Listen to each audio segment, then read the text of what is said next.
share our secrets by gifts. This is a secret I got a while ago on a postcard, and it's typical but untypical of all the secrets I get. Each one is different and beautiful in its own way.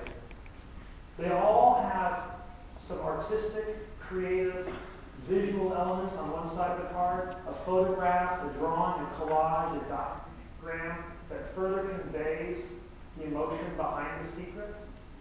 On the back is my home address, a stamp, a cancellation mark.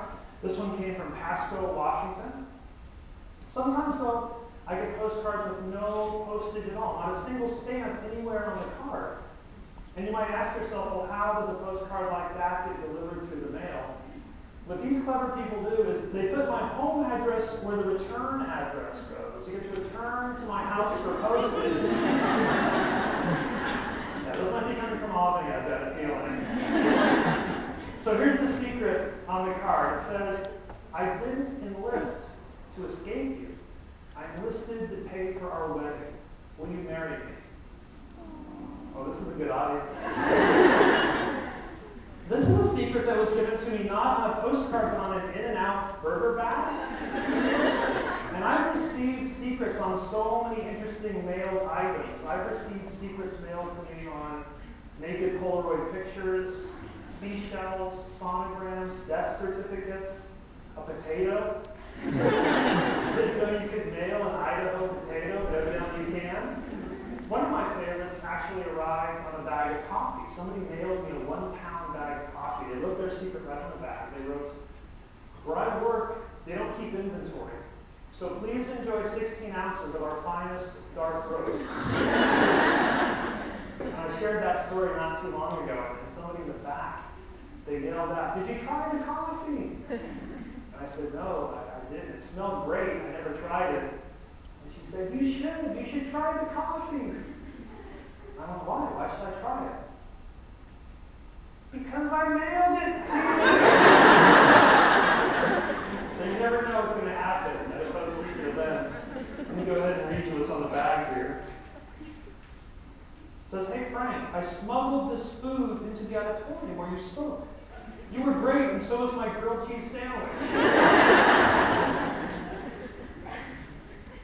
This one makes me smile every time I see it. It's got a photograph of an office restroom, a restroom you might see at work. And the secret written on the restroom floor says, I do a little jig in the stall every time I poop at work. I mean, hey, I'm getting paid to poop. And I challenge you the next time you have to poop at work not to think of this secret. It's impossible. You'll see. This is the last postcard I brought up here to share with you guys from my box, and it's a secret that I carry with me and share every time I travel and talk about the secrets and the stories behind them. Because I think it perfectly demonstrates this idea about the nature of so many of the secrets we're going to share and talk about and see here tonight. The idea that if your mind is open and your heart is open to the voice on the card, at the core of some of these secrets, there's this kernel of truth or wisdom that I think we can grow from or learn from. And this secret, every time I read it, it always reminds me to treat the people I meet in my everyday travels with the respect and kindness that we all deserve to be treated with. Once I read you the secret, I think you'll understand why that message comes through.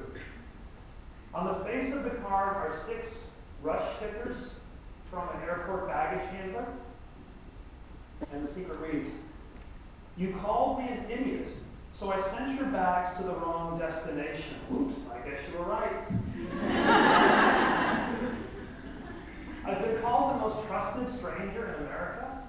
It's also been written that no other living person has seen more postcards than me.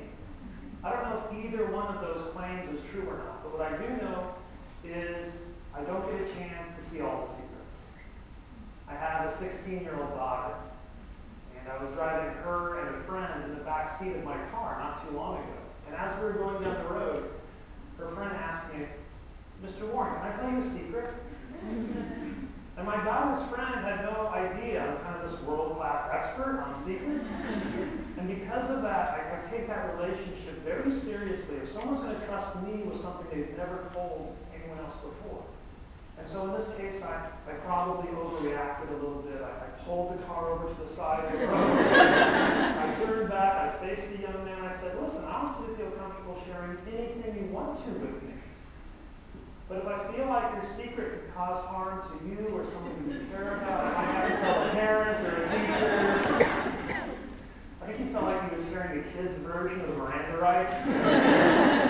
Because he never told me the secret. I was being interviewed recently, and I was asked if I had one secret of the 500,000 I've seen that haunts me. You know, which one? The reporter wanted to know. And I told her that it was a secret I'd never seen. I've never touched a postcard. I don't even know what the secret was, but it haunts me.